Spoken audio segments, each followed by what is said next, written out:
more equal arm of government. We have an incredible amount of potential. Whatever it is I was doing, because of my personal DNA, had to be of an international standard. Which is what, seriously speaking, is all about.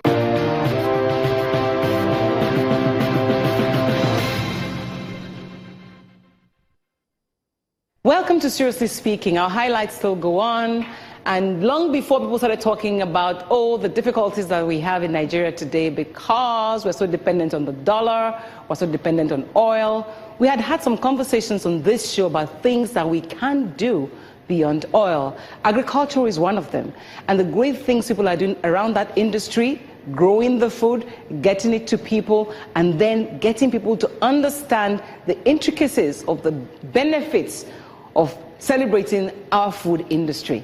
So on the show today, I am going beyond oil, looking at past editions that showed us how to do that. I'll take a break, and then when I return, I will show you an episode that had Greek innovations in that sector, as well as a very great initiative of somebody who is a fantastic event planner, came up with an idea of how to show the rest of the world a taste of what Nigerian food is like.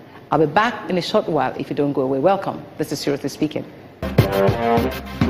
Yes, welcome back. Interesting insights have been given to us on this show today on agriculture. One of them is the fact that there actually is a lot of money to be made there. But one thing they haven't told you, though, is that, like this Yoruba song says, it is hard work. Whether you're farming seeds or chicken or cassava, or you're funding agriculture, it is hard work. So on the panel now, I have all of them sitting right here to me. Could it be that, because for us when we think farming, we think food, could that be one of the reasons that it hasn't really picked up, it didn't really pick up early? What's your own perception of a farmer? A farmer is basically anybody involved in the cultivation. You start from a seed and you grow that into a finished product that could either be used for industry, could be used for consumption, could be used for all sorts of various industries come out of agriculture. And it's been difficult to get Nigerians involved in it because it is hard work. It takes patience. It takes a lot of time for you to start from the seed to the finished product. So for a finance guy, who's a farmer? Well, I think for us at Sahel, we see, we extend farming to agriculture as agricultural business. So we see agriculture as all the interlinked activities that take the products from the farm right to the fork. To all the fork is. Yes. If that's the case. Yes. So the entire value chain from the inputs, like you mentioned, to the production, to the processing, and all the other support services that is required to actually get that food on the table. So we like Musu said, the farmer is actually the one that is actually involved in the production. But we think that the value chain, the entire agricultural value chain actually has a lot of value in it. Okay, that's why we're no longer talking about the farmer, but the Nagropreneur. Yes, because it's an enterprise. It's an enterprise tied to production. Yes. Okay, but I wonder though, in what areas, where does research fit into that? For example, Well, even the basic farmer from when farming started, when Adam was doing it, is that person who consciously takes in those factors that will make that crop produce. For whatever reason, for whatever reason or for yes, he has to get it in. And so science comes in, that science now looks deeper to really find out what matters. What is the best time you want to plant? What is the nutrient you need to give at that stage? What is the biology of the plant saying? What does it need? Okay, science provides you those kind of information. What is happening in the environment where that crop is growing? The farmer might not know, but science will advise and say, oh, today rain might fall, tomorrow it will not fall, okay? So you need to spray today because the rain will not fall. So we should do it more scientifically to make it effective. For you to do the business, you can't run away from science because it's the science that gives you that edge. and makes you a business, a professional in the whole, in whatever it is that whatever thing you are doing. Okay, you want to cut in at this point?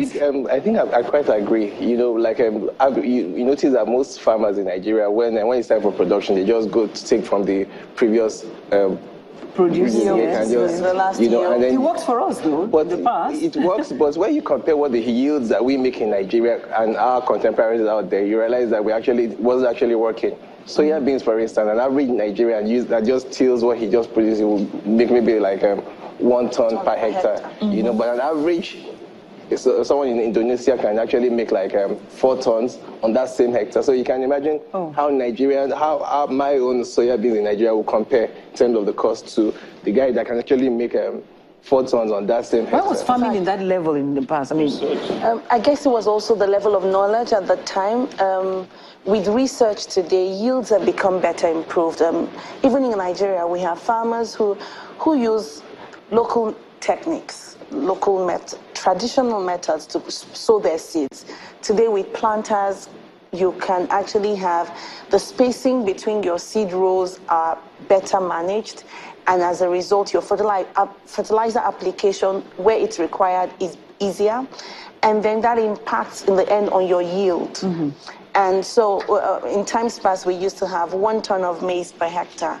Today, we have farmers who are doing between 4 and 7 tons. So if a traditional farmer is harvesting 1 ton, and then a commercial agropreneur is harvesting 7 tons per hectare, same land size, same initial inputs, but the yields are different. His productivity is higher. His profitability is also better than the traditional farmer. But you heard what Dr. Dutton said. I mean, just give me a second, because he said it is hard work. Extremely. You know what I mean? It is hard work. Extremely hard. I don't want us to over-glamorize what farming is. But it is glamorous, too. I mean, look at it. This is what a farmer should look like. I want to put it in perspective. Take the issue of research. 20 years ago, a chicken, for instance, would achieve 2 kilo in about 8 weeks. Science and research now has made it such that we're able to harvest chicken at 2 weeks. I'm scared of that, though. At 2 kg in 5 weeks. You know, now 48 days. Research and technology is absolutely critical as we move forward, because margins are dropping, efficiency has become a factor. Volume is important, and for us to be able to significantly increase output in Nigeria and yield. So what's the hard work inside? The hard work is that you need to have passion, you need to have focus, you need to have patience. I mean, take for example, where do you get the spice in your... Okay, we actually work with outgrowers. So that means you have developed farmers who are... Yes, at Ace Foods, we have actually over 800 farmers that we actually work with to actually get the spices. And for even at Sahel, most of the investment that we look at investment that actually, apart from growing the company itself, actually work with a lot of people that will be involved in it. Yeah, and I think generally, agriculture is just like every other business. It's hard work. For you to make it, it doesn't just happen. You know, you just have to still till the land, then actually use your brain to actually. Dr. Kichuku, you were trying to button at that point. Going to say that you are a scientist now. What do you know about farming? Or are you the son of a farmer? Well, you know, when we were in primary school, secondary school, and you are naughty, they send you to the labor prefect. What does he do? He gives you cutlass to go and cut grass.